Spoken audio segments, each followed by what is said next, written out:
Da Natureza Humana Entrevista, nesse episódio, a gente vai entrevistar a Cícera Maria. Ela é assistente social, doutora em serviço social.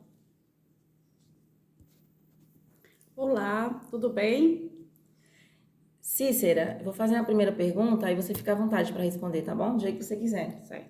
Como foi que quais foram os passos, quais foram as dificuldades, os desafios e como foi, por que você escolheu a profissão de serviço social? Bem, na verdade foi algo foi bem inusitado, digamos, porque eu estava estudando com uma amiga, não fazia mais cursinho, né? E estava estudando com uma amiga e a gente ia fazer o curso, tentar vestibular para o curso de letras, né? Na época era vestibular. Então, uma amiga dela, que eu nunca tinha visto, chegou no momento que a gente estava lá estudando e disse que ia fazer para o curso de serviço social, que eu nunca tinha pesquisado, nunca tinha tido nenhum interesse em serviço social. E aí ela começou a falar de por que ela ia querer o serviço social, porque a tia dela era assistente social e como ela admirava o trabalho, e falou algumas coisas sobre a profissão. Isso despertou meu interesse. Daí eu fui pesquisar mais algumas coisas sobre a profissão e achei muito interessante. Então, na hora da minha inscrição, aí eu coloquei serviço social e foi assim. Então foi meio que do nada que você escolheu essa área, né? Exatamente. Sabendo, né, do seu histórico, que você fez o mestrado em serviço social, o doutorado em serviço social, né? O que foi que fez você gostar desse curso durante a faculdade, a graduação? Eu penso que que me prendeu no serviço social foi que eu pude participar de uma pesquisa, né, dentro do serviço social com uma professora minha, né, que ela que despertou o meu interesse no meio ambiente e na diversidade.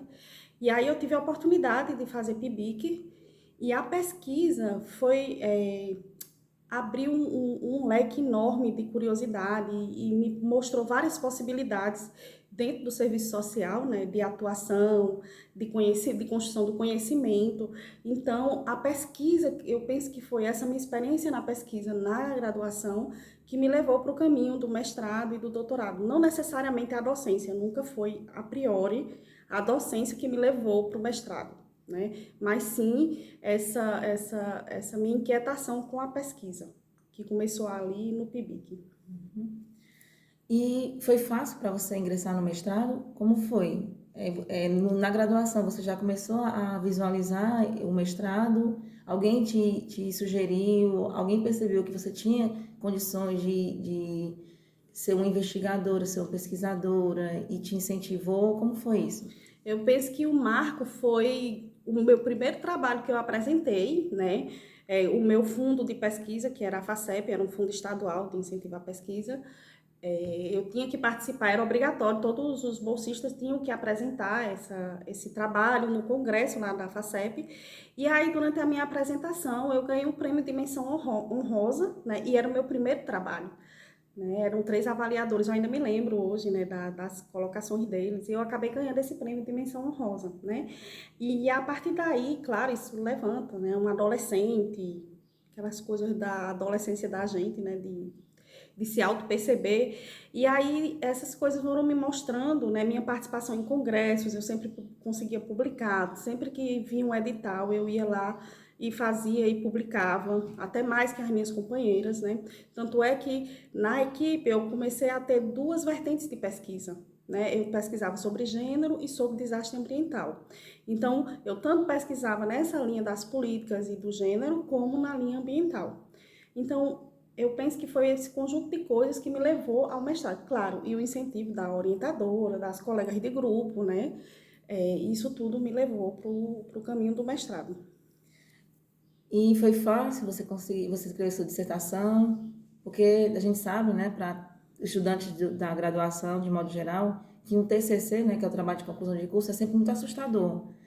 E se o TCC da graduação é assustador, no mestrado, o estudante, o pesquisador, ele tem que ser muito mais independente, tem muito mais autonomia na pesquisa também, né, embora tenha orientação. Como foi para você fazer a dissertação?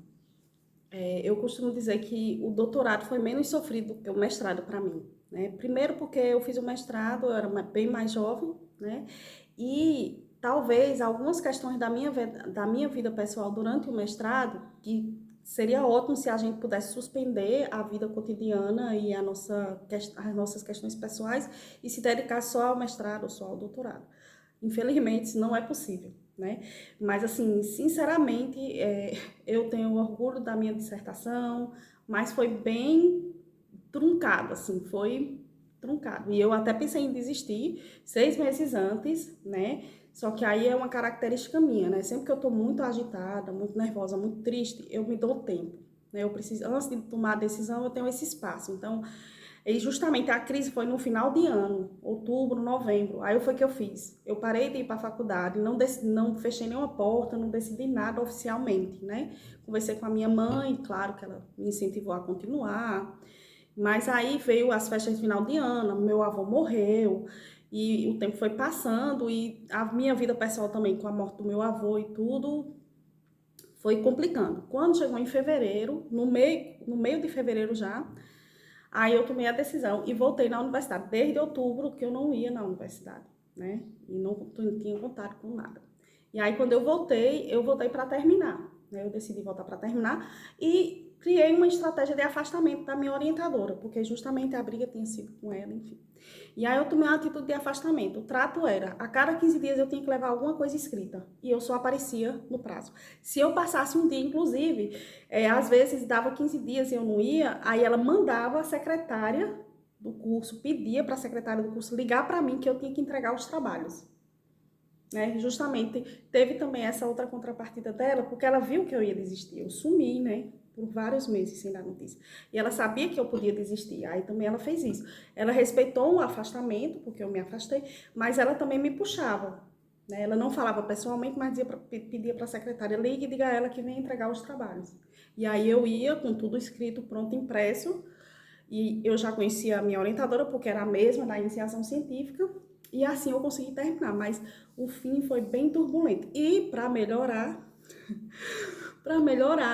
quando eu estava com a dissertação pronta, faltava poucos dias para a defesa, a minha mãe morreu, né? Eu ia defender no dia... Minha mãe morreu dia 18 de outubro, e eu acho que eu ia defender dia 25 de outubro. Era assim, eu ia defender no dia 25, minha mãe morreu no dia 18 de outubro. E aí, caos instalado na face da terra e nada, né? E aí, depois eu tive que acabar defendendo em novembro, pelas questões que eu era bolsista, enfim, foi bem... Então, o meu mestrado, de uma forma geral, foi meio conturbado, mas isso não é motivo para, assim, eu costumo dizer até para os meus alunos que a gente tem que ver a hora que tem que desistir, a gente tem que dar o nosso máximo, mas se precisar desistir, isso também é uma vitória. Às vezes desistir é ganhar, né? Então, aí, por pouco eu não desisti no meu mestrado, e hoje eu acho que eu fiz bem em dar esse tempo, né? Porque eu abandonei, assim, não oficialmente, mas, né? E consegui. Depois aconteceu isso, mas quando a minha mãe morreu, a dissertação estava pronta, né? Talvez se eu não tivesse feito esse passo, eu não tivesse terminado, porque eu não ia ter condições, isso eu tenho certeza, né? Eu não ia ter condições de escrever uma linha depois do que aconteceu, né? Com certeza eu ia largar tudo de qualquer jeito e não ia terminar. Né? Então, assim, não é desestimulando, eu estou contando a minha história, né? E cada um de nós tem o seu limite. Isso é importante, a gente conhecer o nosso limite. Por mais jovem que a gente seja, a gente tem que saber até onde eu suporto isso. E por que eu quero terminar o meu mestrado? Né? Por que eu preciso terminar esse mestrado? Então, a gente tem que ter isso claro. Não foi fácil. Meu doutorado fluiu muito melhor para mim, tanto em termos de criatividade, de escrita. Veio a gastrite, veio. Mas também não foi só isso, né? Teve várias outras questões. Mas, enfim, fluiu um pouco melhor, gente. A vida acadêmica é meio punk. Então, você terminou o mestrado e em seguida você já ingressou no doutorado. Não, eu terminei o mestrado e aí eu passei 4 anos. Eu trabalhei primeiro na Superintendência Estadual de Apoio à Pessoa com Deficiência. Depois eu trabalhei num projeto na então Secretaria de Desenvolvimento Social, lá de Recife, de Pernambuco. E depois eu trabalhei em outros projetos, né? Até que um dia, depois de 4 anos, eu disse, agora eu vou tentar o doutorado, né? E aí eu tentei o doutorado, bolsa integral, na Alemanha, né? Uma primeira vez.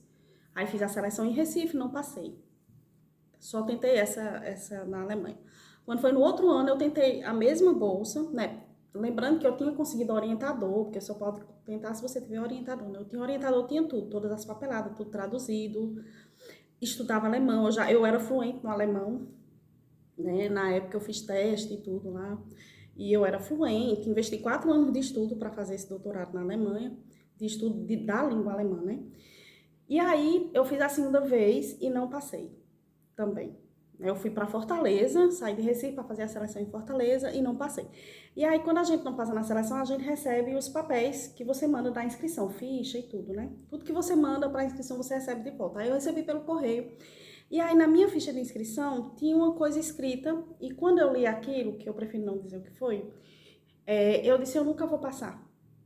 E a banca vai ser essa, a banca vai mudar muita coisa não, né? Então, assim, não vai mudar. Hoje é outra, com certeza deve ser outra, sei lá quantos anos depois, mas ali, imediatamente, a banca ia ser praticamente a mesma configuração. Então, aí eu percebi que eu ia estar dando murro em ponta de faca, como dizia minha mãe, né?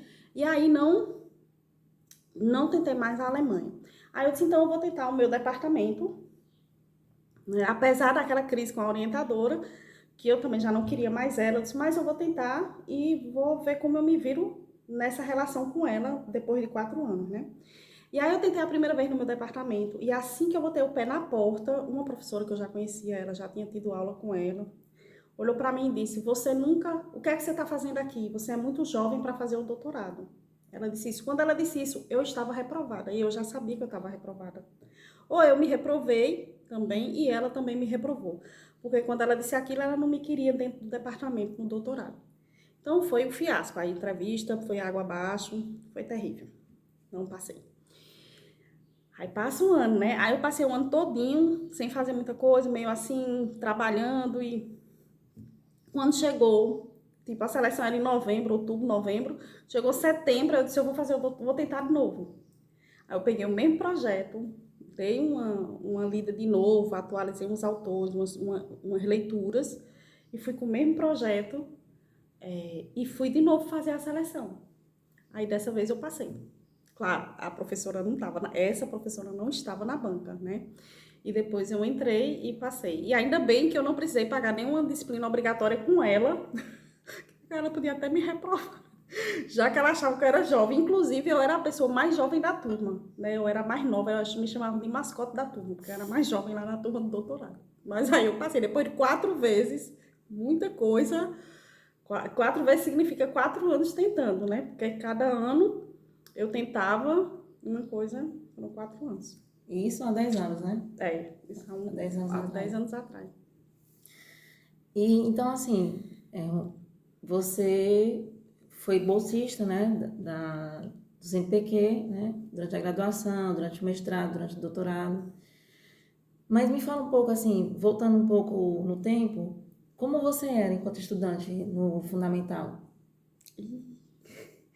Eu acho que assim, não tem explicação racional, digamos assim, para eu ter chegado no doutorado, que até eu olho assim, digo, nossa, como eu cheguei aqui, né? Porque assim, eu guardo todos os meus boletins da escola, todos os meus boletins da escola, quinta série, quarta série, terceira série, primeira, essas coisas, tudo eu guardo. E é tudo vermelho, tudo a cor do amor. 2 em literatura, 3 em matemática, 4 em física, 5 em química, 3 em biologia, é sempre vermelho, né? Então, assim, eu sempre ia para, chamava recuperação, né? Eu sempre ia para recuperação, sempre passava assim, no fino, como se diz. As únicas disciplinas ou matérias que eu era boa ainda era educação física, que eu passava sempre artes e religião, porque eu estudei num colégio batista, né? Então, quando eu olho assim, para mim estudar era uma tortura. Primeiro porque minha mãe era professora, né? Meus irmãos não precisavam de ajuda para estudar. Meus irmãos sempre, o boletim dos meus irmãos era sempre 10. Eles competiam para ver quem tirava mais 10 e 9,5, porque não era nem 9, era 9,5, a média deles. Enquanto o meu era todo vermelho, eles disputavam o maior número de 10. sendo que eu sou a mais velha e a minha mãe é professora. Então, isso assim, mesmo que inconsciente, foi muito torturante para mim esse período da escola, né? Então, ter um doutorado hoje, assim, eu fico olhando, nossa, sabe? E isso me ajuda um pouco também a entender os meus alunos, né? Porque a gente tem os processos, a gente não entende, às vezes a gente não entende, mas todo mundo tem o seu tempo, tem o seu processo. E eu percebo isso quando eu acompanho meus alunos e vejo a evolução, o crescimento do aluno durante os anos, né?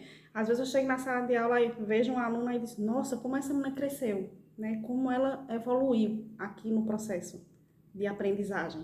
E às vezes a gente vai num passo pequeno e de repente dá um salto, né? Você vai assim devagarzinho, ninguém tá anotando nada, nem não parece nada, mas de repente você salta. O salto para mim, como eu já disse, foi entrar na pesquisa. O meu salto foi uma liberdade de pensamento, um pensamento crítico. E hoje eu percebo que aquela educação fechada da escola, restrita, trancada dentro de uma sala de aula, isso me tolhia. Quando eu fui para a pesquisa, que era viagem, que era trabalho de campo, que era fazer diário de campo, que era conversar com as pessoas, conhecer outros lugares, isso foi abrindo a minha mente. Então, o meu aprendizado é desse tipo, não é trancada numa sala com um livro na mão, ou alguém falando para mim. É o aprendizado que também você vai fora, você vai perceber o mundo lá fora. E aí a importância do professor, né, enquanto o principal representante da educação na sala de aula, de perceber que o aluno, existem várias inteligências, né, e existem várias formas de aprendizagem. E entre elas existe a aprendizagem essa tradicional, né, que é através da audição e da visão, né? Então o professor está lhe dando aula e aí o aluno ele tem a capacidade de memorização e aí ele vai conseguir se desempenhar bem na prova. Não quer dizer que ele realmente aprendeu aquele conteúdo, mas enquanto isso existem alunos que eles são muito mais sinestésicos. São alunos que aprendem mais por contingências, ou seja, fazendo, vivenciando. Provavelmente você era desse tipo, então não era porque você não tinha uma inteligência, você era inteligente. Só que a sua inteligência é uma inteligência sinestésica. Você aprende muito mais facilmente através de se colocar em loco, digamos assim, né? Aquele aprendizado mais movimentado, né? Eu gosto de analogias, de comparação, né? É meio, às vezes dou uma viajada, eu vou muito alto, mas assim, isso me faz aprender, né? Eu gosto desse tipo de associações que às vezes não parecem ser tão próximas, mas tem correlação. Então, uma coisa que eu já ouvi de vários professores, inclusive professores mais velhos que eu, mais experientes que eu, com mais anos de docência, e eu acho isso um absurdo, é que tem pessoas que não nasceram para escrever, tem pessoas que não nasceram para estudar, ou para escrever, ou para, né, estar dentro da universidade. Eu acho isso extremamente perigoso, né, para não dizer um termo preconceituoso mesmo, porque cada um de nós tem a sua forma de aprendizagem. Claro que existe a questão da cognição, e aí vem a ciência, a psicopedagogia, e aí é uma questão, né? Mas todos nós podemos aprender com um tempo diferente, de formas diferentes, de modos diferentes, em tempos diferentes, mas todos nós somos capazes de escrever um texto, de escrever um TCC, cada um com seu estilo. Inclusive, antes eu ficava me perguntando como é que minha orientadora sabia que aquele parágrafo não era meu, né? E hoje, como professora, a gente conhece o estilo da escrita da pessoa. Quando eu leio qualquer autor, eu já sei quem é ele, eu sei os termos que ele usa, como ele para, né? Onde ele coloca mais a vírgula, o ponto, o tipo de frase. Então, a gente sabe de quem é aquele texto. Então, se você lê muito um autor, ele tem um padrão, como tudo tem um padrão. E a escrita também tem esse padrão, né? Então, as pessoas vão ter padrões diferentes para escrever, mas todo mundo vai ser capaz de escrever, todo mundo vai ser capaz de aprender e todo mundo vai ser capaz de transmitir e expressar esse aprendizado de forma diferente. Às vezes mais compreensiva, às vezes menos compreensiva, mas a gente pode sim, né? Inclusive eu já ouvi de aluno meu, professora, a senhora é muito viajada. É uma viagem a sua aula, né? Porque como eu faço muita analogia, muita comparação, mando meus alunos assistir série histórica. vão assistir essa série sobre a Rainha Maria não sei das quantas, vão para vocês entenderem sobre o século XVIII, vão assistir esse seriado para vocês verem como era o modo de vida, é uma inspiração para a gente, vocês aprendem também, né?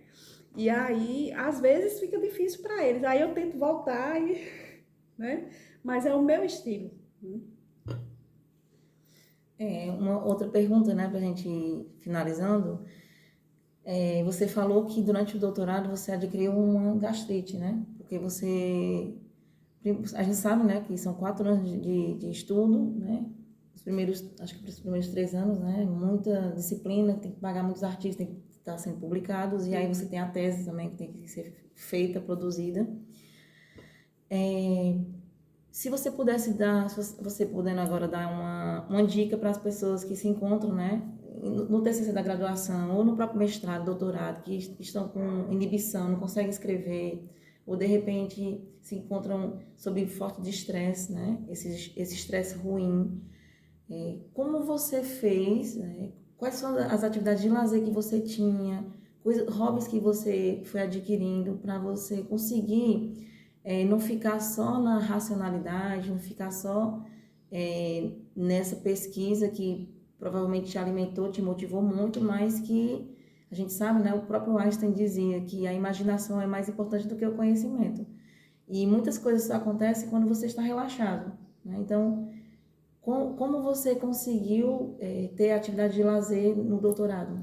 Então, isso é bem interessante, porque no meu primeiro ano, como eu já disse, meus colegas eram mais velhos, eram professores universitários, né, de federal, de faculdade estadual, e eu me cobrava muito. Então, eu passei o primeiro ano, eu não saía para nada. Eu não ia no cinema, eu não fazia nada. Eu passei o primeiro ano só lendo, porque na minha percepção, eu tinha que estudar mais que eles, porque eu era mais jovem, menos experiente e não era professora, né? Então, eu comecei esse primeiro ano, foi bem ruim nesse sentido. Aí quando deu aquela pausa do final do ano e eu estava muito exausta, né? Porque eu só fazia estudar, estudar, estudar. Inclusive, algumas amigas se afastaram de mim e foram bem duras comigo, dizendo, ai, você também não faz mais nada, enfim. Isso é um capítulo à parte, mas aí isso me fez perceber o que eu estava fazendo. Aí eu parei. Isso para mim sempre é importante. Parar para mim é uma coisa importante. Aí eu disse, eu não posso fazer isso. Eu não sou igual a eles, né? Porque eu estava querendo me comparar com os meus colegas que não tinham nada a ver. E aí eu disse, se eu tô aqui é porque eu mereço. Aí eu fui ver, o que foi que eu fiz para entrar aqui? Alguém me botou aqui, caiu do céu? Não. Foram 4 anos tentando de várias formas e cheguei aqui. Então, essa parar para o lazer, eu saía, eu fazia as coisas que eu gostava, eu me colocava as metas para mim, e eu dizia assim, eu vou terminar esse capítulo e vou passar um mês sem fazer nada. Eu também fazia isso, né? A questão da gastrite foi porque o meu problema, que é uma questão que eu tenho até hoje, eu tenho mais atenção com isso, mas eu repito, como professora, na hora de correção de prova ou de elaborar aula, que eu repito um pouco, numa outra dimensão, que se eu preciso fazer essa aula, eu vou sentar, que no doutorado eu fazia assim, eu acordava 3 horas da manhã e só ia comer 1 hora da tarde. A gastrite não vem de outra coisa. Porque eu ficava ali concentrada, sentada no computador. Na época aquele computador grande, não era laptop nem nada, né? Então eu quase queimei minha casa 2 vezes, porque eu sentava no quarto, no computador, botava a panela no fogo, dizia, eu vou só ver aquele autor, aquela referência para eu já colocar lá embaixo. Aí eu me distraía lá com mais coisas, quando chegava tava tudo queimando. A panela ia jogar no lixo, porque tava tudo queimando lá dentro da cozinha, né? Então, esse meu foco, essa minha determinação, né, colocar os prazos e cumprir os prazos e passar horas sentadas sem comer, né? Isso me prejudicou. Então a gente tem que ter a meta, tem que ter o foco, mas a gente também tem que pensar que a gente precisa comer, que a gente precisa dormir. Dormir também foi uma coisa que eu não dormia direito. No final, depois da pré-banca, eu passei 2 meses sem dormir. Eu ficava só de pijama dentro de casa. Você chegava no outro dia eu ia estar com a mesma roupa. Triste, é verdade. E eu não dormia, eu passei 2 meses sem dormir direito. Eu tirava uns cochilos, encostaram com o computador, aí já era o computador portátil. Encostaram com o computador portátil no colo, na cama, né? Então, assim, eu penso que isso é uma característica minha também, essa autocobrança, né? Eu fui a primeira a defender, eu fui a primeira a elaborar tudo, a pré-banca foi a primeira. Mas isso foi uma autocobrança muito minha, porque eu tenho muito isso de cumprir os prazos. Se você me dá o prazo, eu quero cumprir, né? Mas aí o preço foi essa história de ficar muitas horas sem comer. Isso prejudicou. Então é a gente se conhecer, né? Hoje, como eu já me conheço, eu já me controlo mais com essas questões, né? Seja um relatório do trabalho, seja a aula que eu estou elaborando, de colocar esse prazo. Eu vou fazer aqui, mas quando meu estômago pedir para comer, eu vou parar e vou comer e volto, né? Isso foi o meu erro, foi esse, não parar e seguir direto. Outra dica que eu dou, que foi meu orientador que deu, é a gente sempre andar com papel e caneta. Até hoje eu tenho esse de papel e caneta, minha gente. Pode ser o computador, o celular que for. Minha irmã vive brigando porque tudo meu é papel e caneta. Eu vou anotar no papel, bota no celular, né? Então eu andava no ônibus com papel e caneta. Aí eu vinha no ônibus andando não sei pra onde, às vezes até para ir para o aniversário de um amigo. Aí eu tinha uma ideia pra tese, aí eu tava com o papel na bolsa e a caneta. Aí no ônibus, rabiscava ali e guardava. Quando eu sentava na segunda-feira, eu tava com as anotações do ônibus, que eu tava indo pra festa de não sei quem. Então, isso também foi um hábito que me ajudou bastante, porque, como você disse, como eu estava relaxada, eu estava feliz, porque eu estava indo para o aniversário do amigo. E aí a ideia que eu estava procurando a semana inteira, sentada de 3 da manhã a 1 da tarde, sem comer, não veio. E veio ali naquele momento dentro do ônibus. Cícera, eu queria agradecer pela entrevista que você concedeu, né? Foi uma honra escutar um pouco da sua história, porque tem muito mais coisa, né? Muito mais história para contar. Queria que você encerrasse essa entrevista, esse momento, deixando algum recadinho para quem está assistindo. Ai, meu Deus, meu recadinho, gente, é observar, se observar, né? Porque é isso. E saber que você é capaz. Todo mundo é capaz de tudo, né? E saber até que aí saber o seu ponto de seu limite, porque todo mundo também tem um limite, né? Eu costumo dizer para os meus alunos, ultimamente eu orientei TCC, né? E aí os alunos dizem, professora, eu estou muito estressada, será que vai... Eu dizia, olha, pare agora e pense. Se você respira, você para, toma fôlego, é igual a correr, você toma o fôlego, você correu muito, aí você toma o fôlego e diz, eu consigo chegar ali, a linha de chegada tá bem ali, ó. Aí você olha se eu consigo, ou eu vou entrar em colapso até lá, né? E aí se você vê que consegue, você pega a ajuda de quem tá do seu lado, seu marido, seus filhos, sua família, seus amigos, e diz, eu vou conseguir. E aí quando você chega lá, a recompensa é linda. Agora, se também você olhar e disser, eu não consigo, também tá tudo certo. É a gente conhecer o nosso limite. Isso é importante.